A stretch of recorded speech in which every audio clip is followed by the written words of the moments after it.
Hi and welcome, Jocelyn. To see you. So good.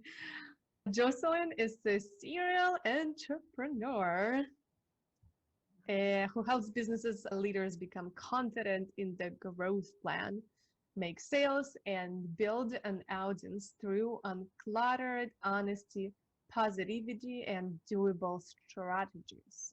At age 7, Jocelyn Kopac started her first business. We would like to talk about this. From then on, she knew that running and growing business will be a huge part of her future. Her ingenuity and positive attitude represents true leadership. Although she attributes a lot of her success to the power of abundance, paying it forward, and a great cup of coffee. Oh, Yeah, that's I've got it right here. wake up, yum, yum, yum. So good. Is it a morning for you? It is 2:45 here, but this is my favorite mug because it's like as big as my hand. So Oh, so good. it's literally a whole French press. So cool. So cool. One quick question. Because I was so worried about it not looking good. I forgot to Like, not looking good, and then you don't sound good. Okay, no, you sound amazing. Yeah, Zoom pulls in like the weirdest, like it randomly pulls stuff in. So I don't even know. Okay, awesome. Okay. All right, so let's get started. We all curious. How did you start a business at 7? So tell us your story, because your business story starts at 7 too.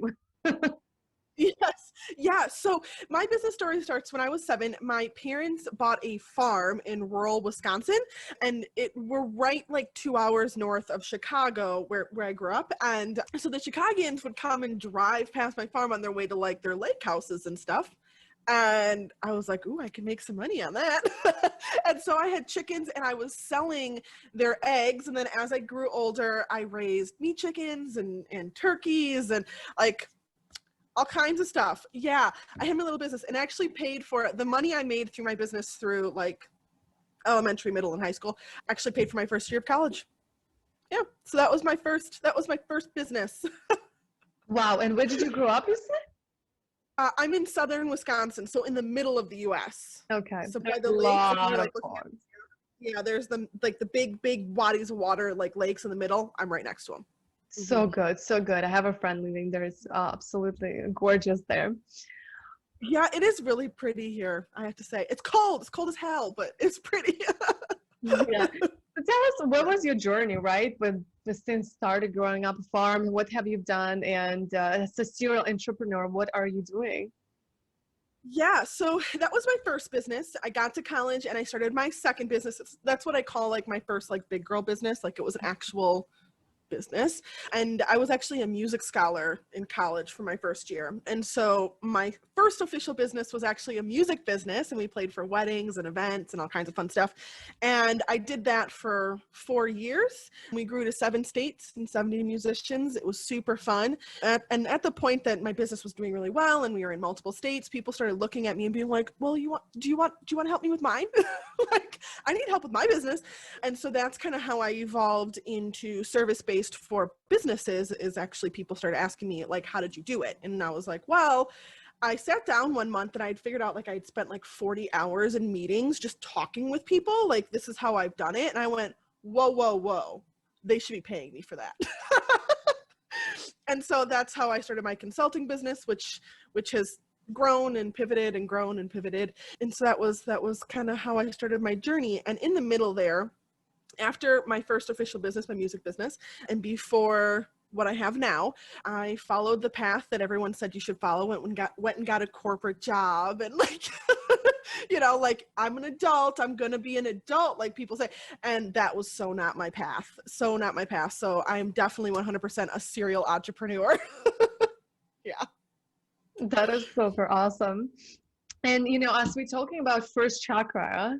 And the first chakra is all about, I know you wanted to talk about fifth chakra, but I had to bring a deal for fifth chakra. And the first chakra, it's all about, right? Don't want to say doing, but it's about doing. It is actually about getting stuff done. Well, and that foundation of how you get the stuff done, right? And making sure you're not throwing everything off just because your foundation is off. Exactly. Yeah. So, I know right, you're building a team and you have a team, Yeah. and the work and personal life, it's all, we're all managing it together. And I mean, as I started to grow my team, it's been an interesting journey. How do you manage your team? And because I feel like first off, Yeah. it's all about really that getting stuff done, and you might be not necessarily who's getting stuff done, but you gotta still manage people who get stuff done. And Yeah. I know you So do this very differently. So, yes. Oh, I do things very, very differently. So I am a serial entrepreneur. So I own multiple businesses. And one of the things I get asked all the time is just how do you get all the things done? Because each business has its own operational tasks, own client fulfillment tasks.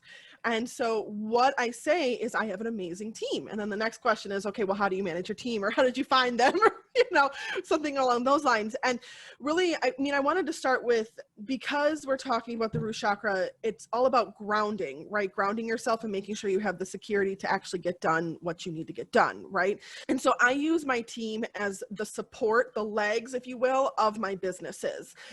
And that has helped me through a bunch of stuff that, we go through normally in life, like, I don't know, get divorced, got really sick, things that happen no matter what, really, things that will disrupt your life. And that's what I've built my business off of, and using them to go from a survival mode to a very solid, scalable plan. And also allowing each of us to really step into our feminine energy, because a lot of the business education we deal with right now is very masculine, like centered in the masculine, very, very centered in the masculine. And so I found that when I do that, I can't sit in abundance. I feel very overwhelmed. And part of it, right. She's like, yeah. like, I want to scream it like, yes, yes, yes. Right? Because we're taught that business, we have to be competitive and we have to have drive and we work really hard and we'll get there, and that's not necessarily the truth. Not saying that we shouldn't have some masculine energy in the things that we do, because it's all a sliding scale of how we roll. Not for a woman. But but we just shouldn't as much as we are told that we should, right? Like, I think competitive mindset is fun. Like, you can try to like do better, you can outdo yourself, but at the same time you have to be grounded in that flow that comes from being in the feminine energy. So anyway, so that is really what my team has allowed me to do, is having that security to be able to step back and into that nice, comfortable feminine energy that allows you to flow through business versus working really, really, really, really hard.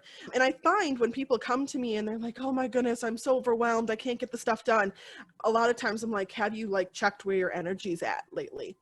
Like, have you really sat down and been honest with yourself? Like, am I being in my feminine energy? Am I asking for help? Am I taking the support that's given?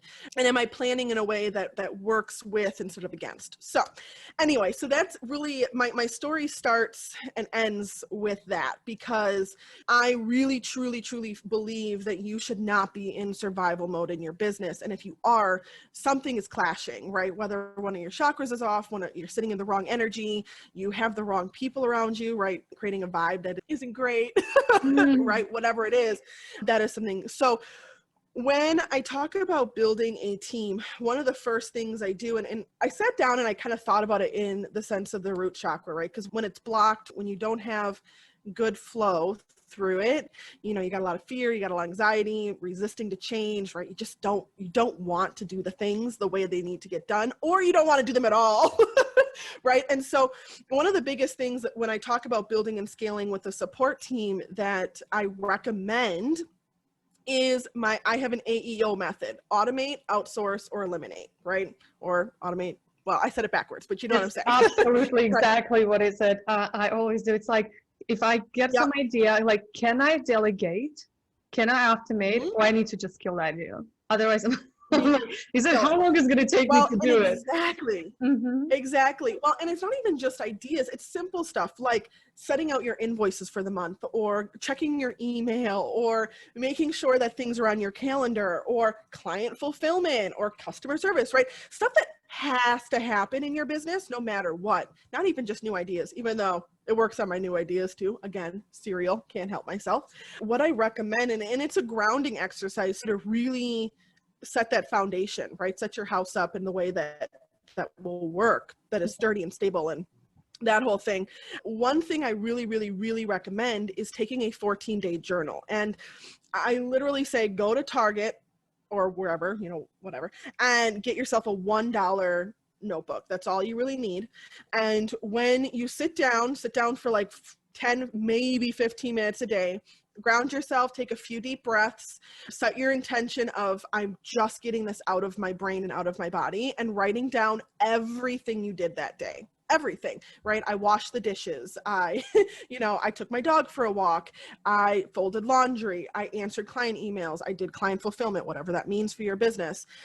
All of those things, right? Not nitty gritty. Like, I'm sure if you say I got ready for the day, in your mind, I did a shower and did my hair and put clothes on. Like, you don't have to go really nitty gritty, but listing out everything you did, right? And this grounding exercise will help you figure out maybe why you have a block in your root chakra and also where your energy is sitting.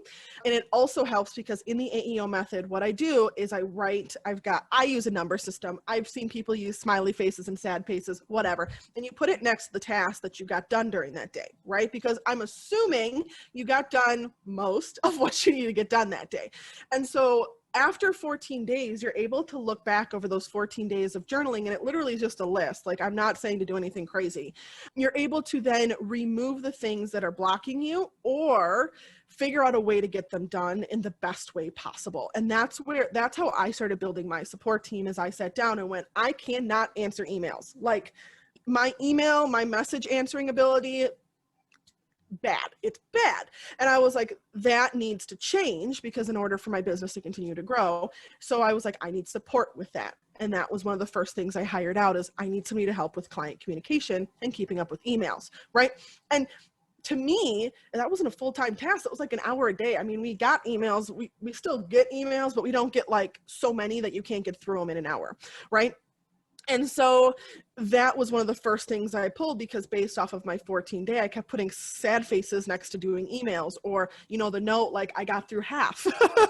Like, that's not good enough if you want your business to keep flowing. So that is what I would recommend. If you're feeling like stuff is blocked, like it isn't flowing, like you're not sitting in your feminine very well, is take those 14 days and really use it to then easily map out what you need to start handing off or what you need to delete. Another thing you can do is just completely delete stuff. Another thing, it might be that, you might write it down, so many different things, and you will realize, like, wow, did I spend so much time on that today? Exactly. And I usually give in the terms of not what to delegate, but what to actually get through the productivity and understand what are you spending your time to, because you might thinking you're doing a lot, but you're actually not getting things done that are important.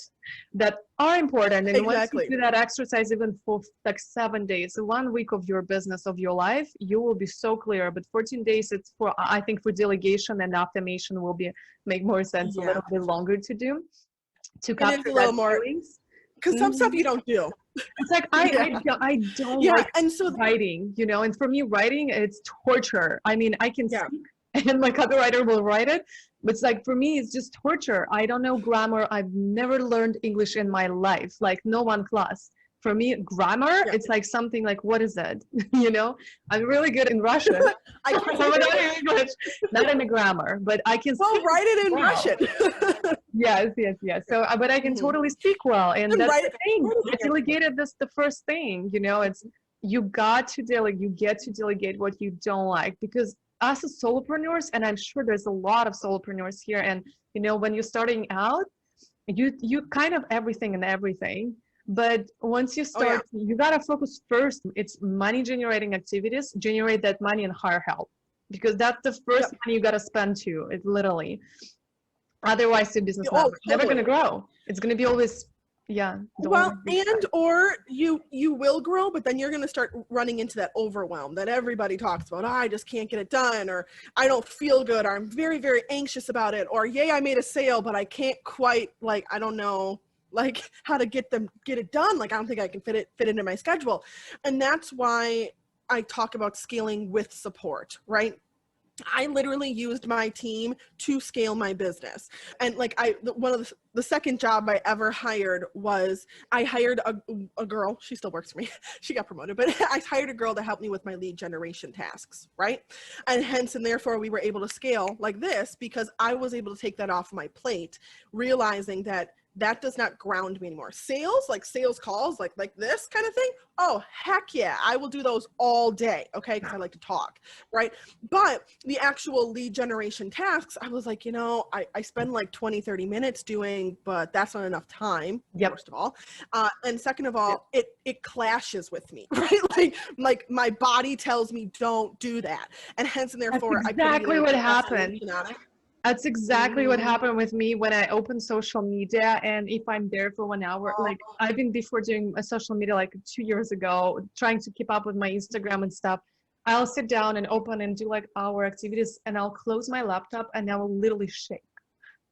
Like I will need like a vacation from that hour because my body will be just I need a nap now. telling me I hate it.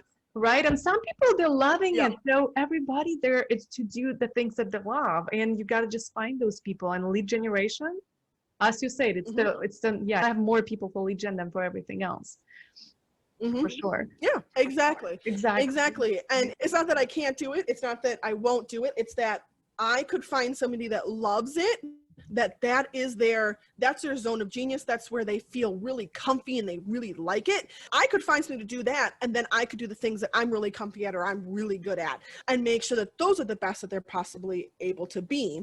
And so I used that, the AEO method. I use it like literally on a daily basis. I joke with you not, but I use that to decide what I hired first. I think a lot of people, when they hear like, or when they think, oh yeah, I need to go hire a VA, think they need to go hire someone for social media, right? Like, I think that's like the number one VA that I see people hiring. Or they're like, exactly that, or like now the OBM is becoming virtual helper that you're supposed to hire first off. And I think by telling yourself that you need a certain something, you're not actually opening yourself up to make sure that your foundation house, is really open to the change that could be, and hiring someone that actually is going to help you feel better and do better in your business. And I think that's why it's so important that if you do this journaling exercise, or however you want to do it, I just find that this one works really well for pretty much everybody. If you do this exercise and then you're looking through and be like, I didn't get this done this day. I didn't get this done.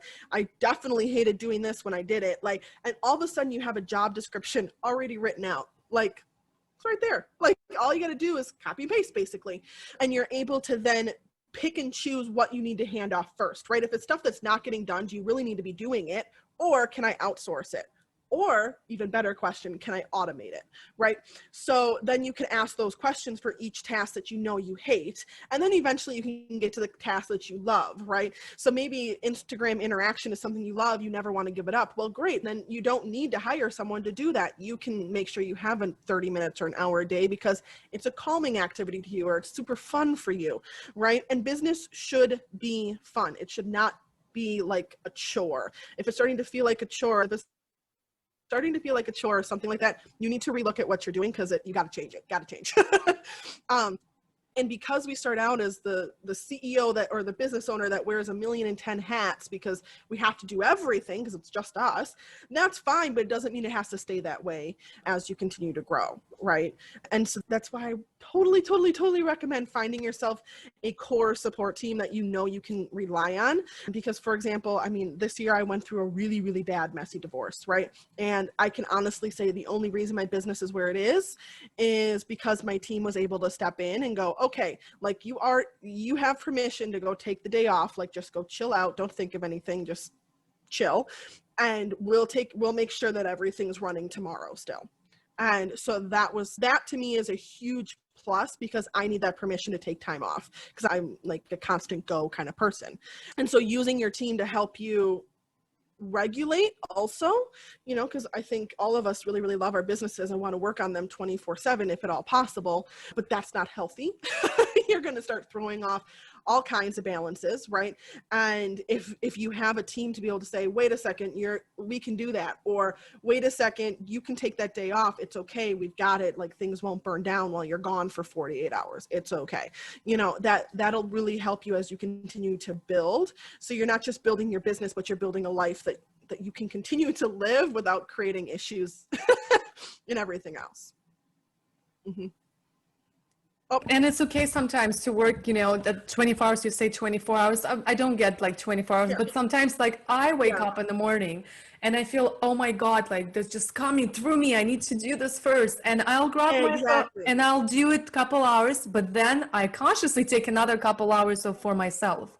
So I make sure that there's a balance. And as you say, the thing's not going to burn out if you're going to close your phone and laptop for 2 hours and take a read a book or take a walk and see the friend. The life going to have to keep going. Yeah.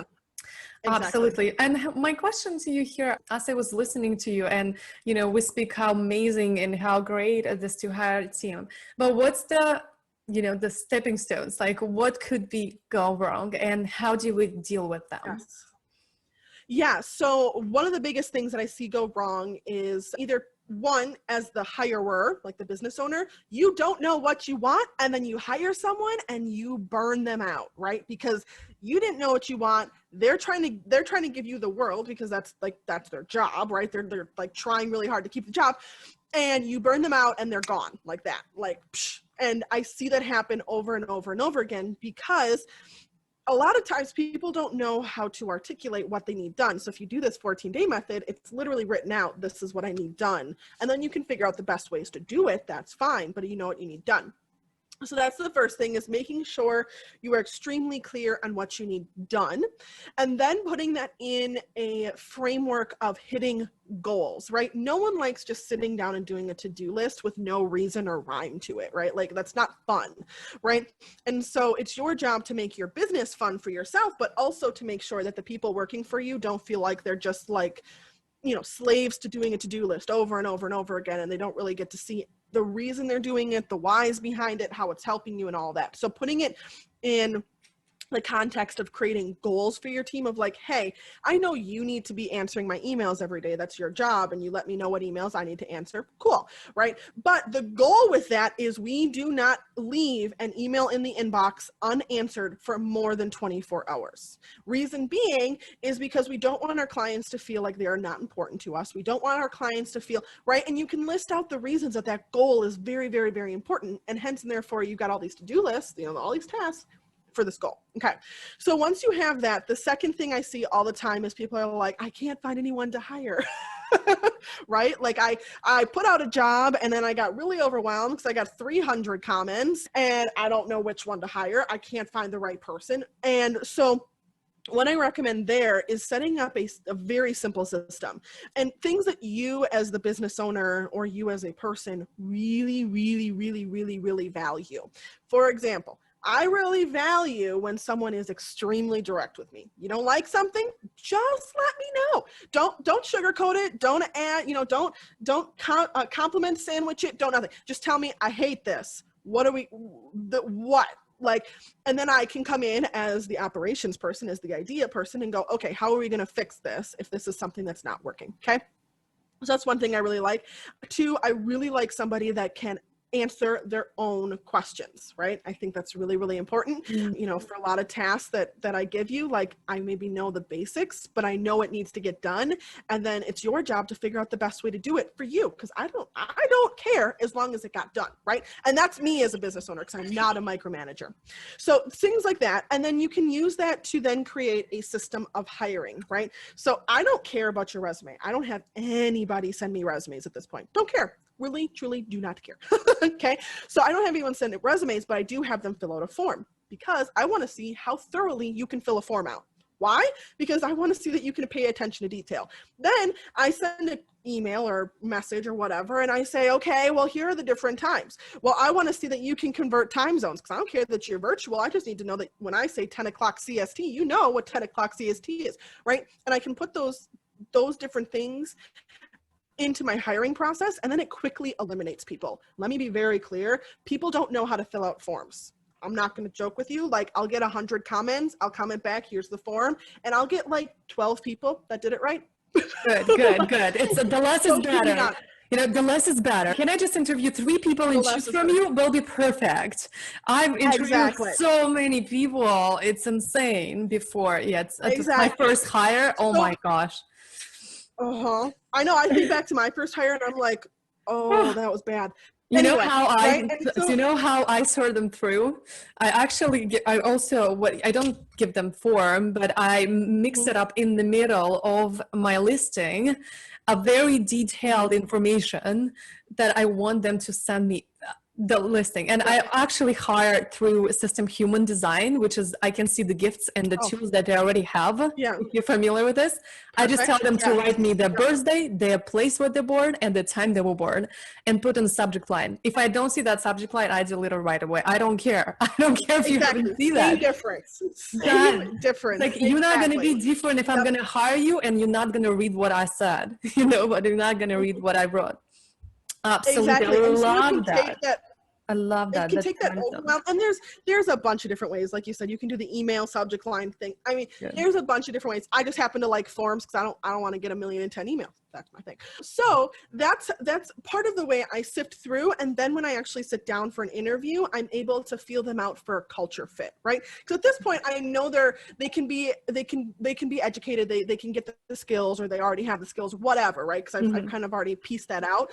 But when I sit down with them on like a call like this, I want to see, can we have a conversation? Are you going to fit our culture, right? Because our culture in my business is very fast paced, is very much, here's your job, this is how we do it. Feel free to change that, but get it done. Like that's our culture. And we automatically give you trust as soon as you join my business, right? That's you, as soon as you've passed the interview stage and you already have the trust. Now you can easily get rid of that trust and we can be like, oh, but you already come into that. So we already expect you to be getting done what we give you as part of your job, right?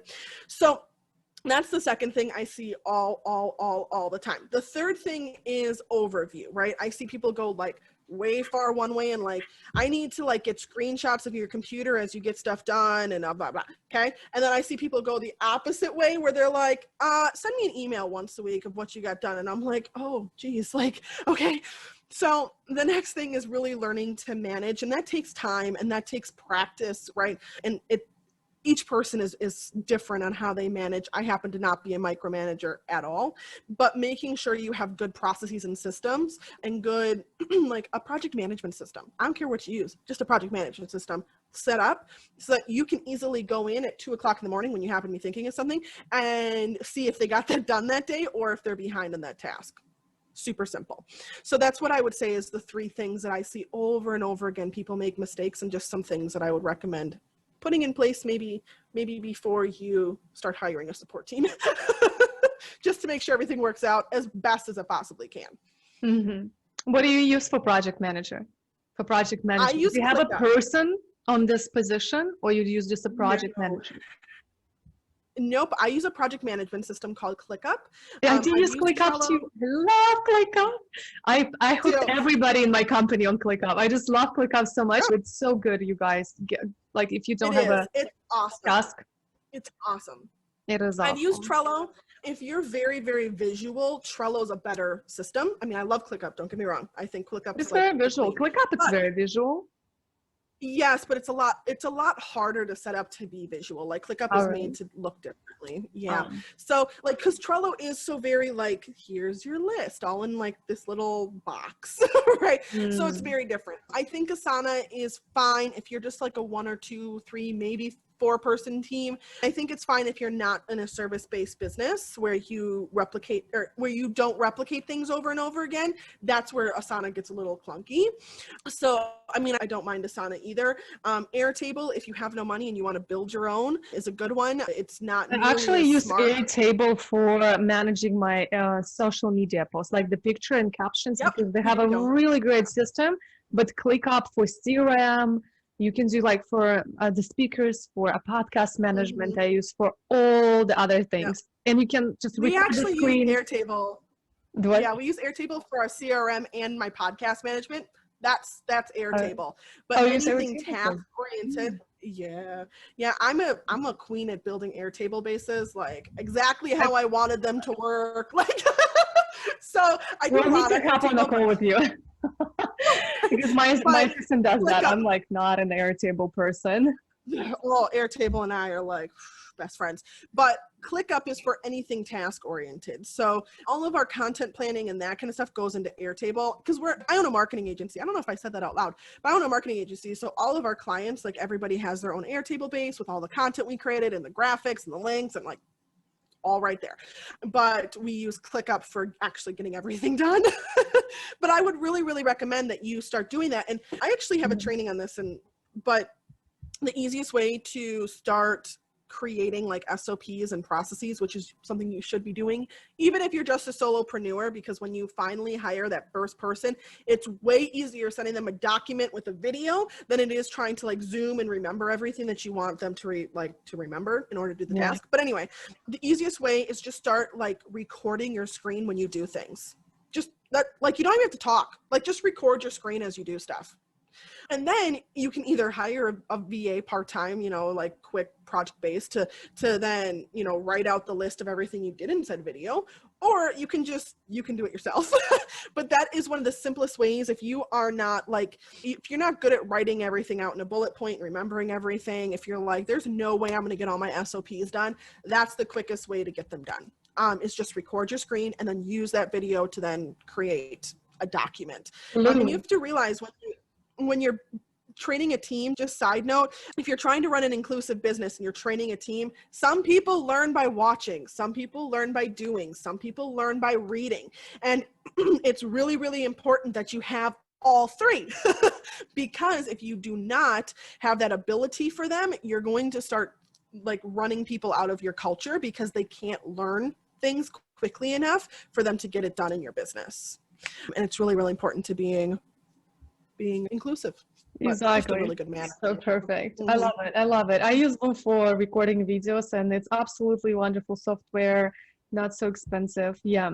Airtable, great for content. I love it. We're like so at the same culture. I can feel it. The same thing. I love I love how we went from like chakra, like this is why you need support, to like, oh, here's some systems and processes you might want to have in place. Yes, because you're gonna run yourself out the energy unless you're really stepping into a building and actually getting stuff done first yourself and recording those videos and writing it out like you said, right? And having those videos and that's the process is done. Yeah, it's not saying that stuff is perfect. It's not saying your video is perfect. It's not saying that your step-by-step to-do list, checklist, whatever you do is perfect, right? One of the things I give my team as part of our culture is if you find a better way to do something, whether that's better because it'll perform better or better because it's faster, do it. Like, tell me, we'll fix the SOP, standard operating procedure. We'll fix that, the process, the document, so that it fits and you can do it. And that is fine. I'm completely open to that because I would rather have you take a 15-minute task and turn it into a 5-minute task than you taking a 15-minute task and turning it into a 30-minute task. So that is one thing that we've built into our culture of you are constantly looking for better ways to do exactly what you're already doing because things change. We're in the digital space, so things change. Love it. I could chat with you even more, but I want to be respectful of our schedule and our time. What you are, I know you are giving a masterclass, and what is that you're sharing with us? Tell us. Sure. Yeah, so I do have a masterclass, but what I would actually like to share, if you're listening and you're like, holy crap, like you said so many things and I'm like really, really lost. Like I know what I need to do, but I don't know what I need to do. I would actually like you to join my Facebook group because then you can ask all the questions. Just ask them all. It's totally fine with me to just keep posting I need to run into stuff, questions. So it's jocelynjkopac.com/group. Like, it's really simple. And that'll lead you to my Facebook group. It's called Track to Success. And that would be the easiest way for you to get connected with me. You of course can find me on Instagram and Facebook and things like that. Jocelyn J. Kopac. I'm the only one of my name, so you can't miss me. If you spell my name correctly, you can't miss me. But I'm more than happy to answer any of your questions. And inside the Facebook group, I drop all of the freebies and resources and workshops that I do throughout the month. So you'll always get the next updated thing. Like, for example, tomorrow we're doing a workshop on content pillars and marketing. So I'm more than happy to answer all your questions when it comes to really building and scaling with the support team, though. So you guys go in the group and join Jocelyn group, and I'm gonna share a link. I think they will find all information in the Facebook group about you, right? Yeah, Awesome. I'm all in there. It's cracking me up. Yeah, Should have been working this whole time. they will definitely, yes. Well, thank you so much. It's amazing. You. I love it. I love it. You know, I got some couple tips that I would love to incorporate in my company, and it's always, you know, learning and growing. It's so amazing to hear how other people do it. So cool. We're all growing and learning, and that's what we're here for, and to share our wisdom, to co-create, collaborate, and create the beautiful things around it. All right. So yes, absolutely. Join our Jocelyn Facebook group, connect with her, get on her podcast. What is your podcast name? The Supported Entrepreneur. Supportive Entrepreneur. So you're going to get a lot of support at her Supportive Entrepreneur podcast. Yeah, I'm all about that. I'm all about that. Awesome. Beautiful. Thank you so much. And if you love this episode and you would love to see more of that, click the subscribe button to Purposeful Woman Podcast. And don't forget to text us to stay in tune with the Purposeful community for awesome tricks and tricks by texting to number +1 401 399 4105. And we will link descriptions in the episode to all of that we mentioned today. Bye. Turn your one day to day one with a purposeful day.